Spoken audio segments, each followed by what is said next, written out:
जय गुरु। वंदे पुरुषोत्तमं वंदे पुरुषोत्तमं वंदे पुरुषोत्तमं। परम प्रेम परम दयाल युगावतार भगवान श्री श्री ठाकुर अनुकूल चंद्र जी के चरणों में कोटि कोटि प्रणाम।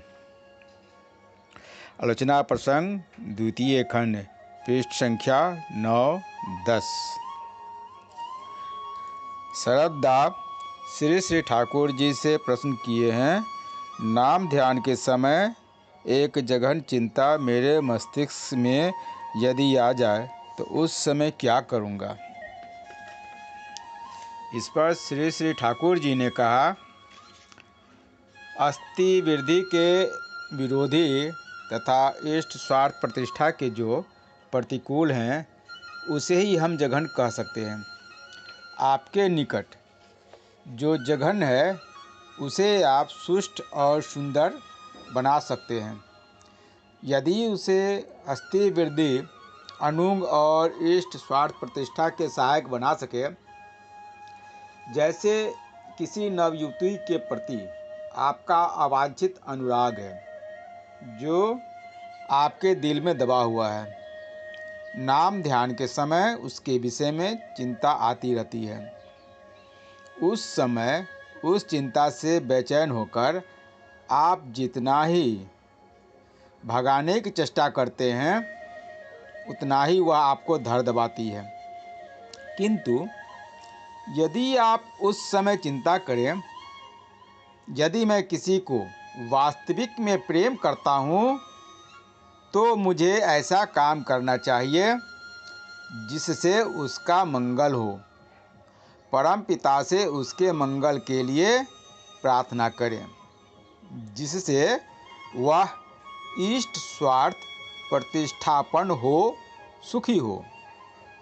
उसके लिए आपको यदि कुछ करना ही है तो सम्मान योग्य व्यवधान की रक्षा तथा अपनी वंश मर्यादा और इष्ट गौरव को स्मरण करते हुए उसको कैसे क्या किया जाए उसका यदि कोई रास्ता ढूंढ निकाले तो कोई दोष नहीं होगा, बल्कि यही चिंता इष्ट स्वार्थ प्रतिष्ठा से ग्रथित होने के फलस्वरूप मंगल प्रसू होगी। इसे ही कहते हैं नियंत्रण, सामंजस्य, समाधान।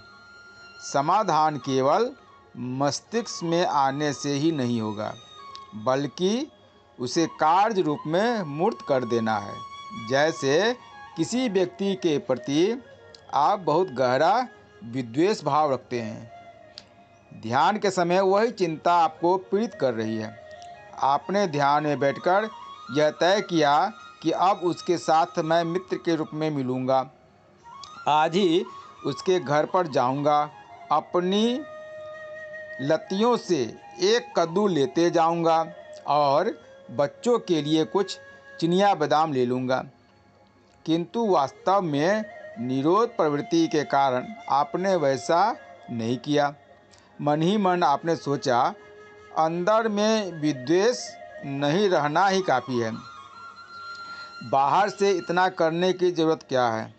किंतु जेम्स ने कहा है, it is purpose that God looks at and not the intention purpose का व्युत्पत्ति अर्थ है सेट फोर्थ, अर्थात क्या उद्देश्य लेकर किस काम में तुम अपने को लगाते हो वही असली बात है, पर तुम्हारी सिर्फ अलस इच्छा की कोई कीमत नहीं है। इस पर पुनः प्रफुल्लदा ने प्रश्न किया, नाम ध्यान के समय चंचल मन के पीछे दौड़ेंगे तो चंचलता बढ़ जाएगी, अब मन और स्थिर नहीं होगा। इस पर पुनः श्री श्री ठाकुर जी ने कहा, तुम्हें मन के पीछे नहीं दौड़ना है, दौड़ना है इष्ट के पीछे।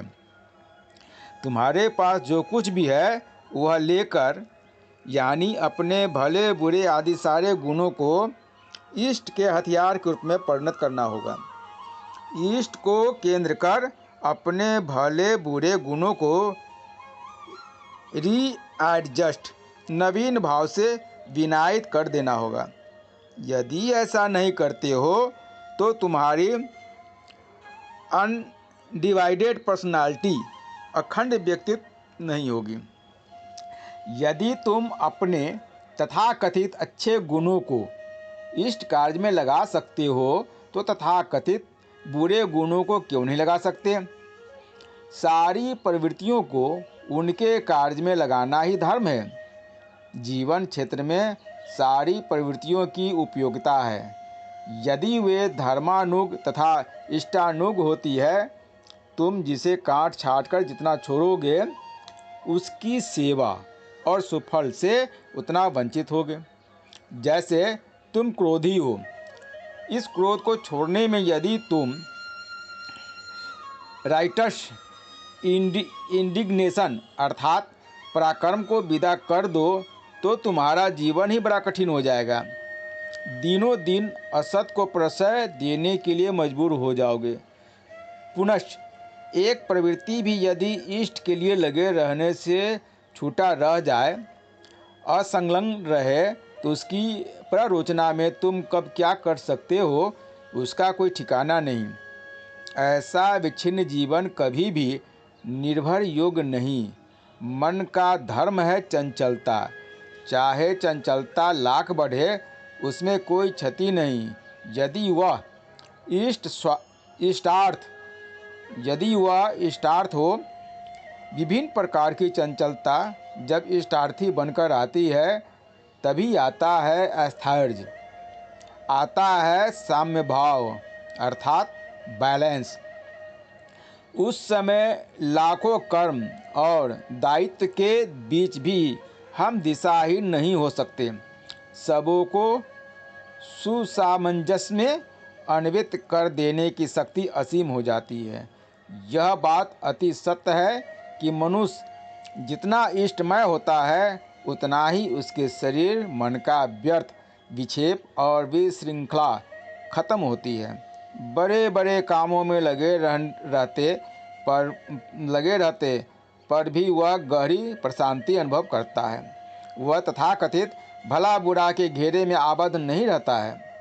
साक्षी स्वरूप सब कुछ देखता है एवं नियंत्रण, सामंजस्य, समाधान, विनियोग, प्रत्याहार, उपेक्षा या तितिक्षा, जहाँ जैसा प्रयोजन होता है वहाँ वही करता चलता है।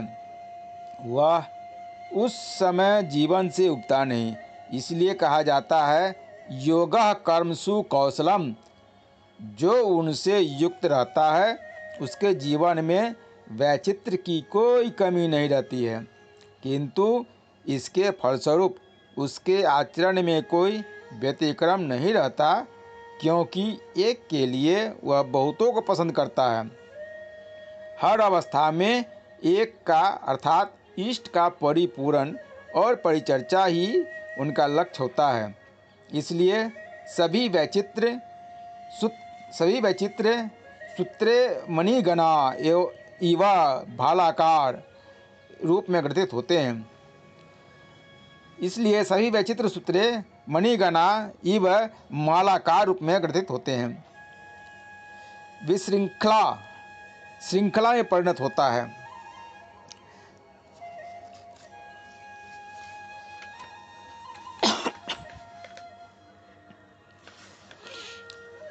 जय गुरु। वंदे पुरुषोत्तम, वंदे पुरुषोत्तम, वंदे पुरुषोत्तम।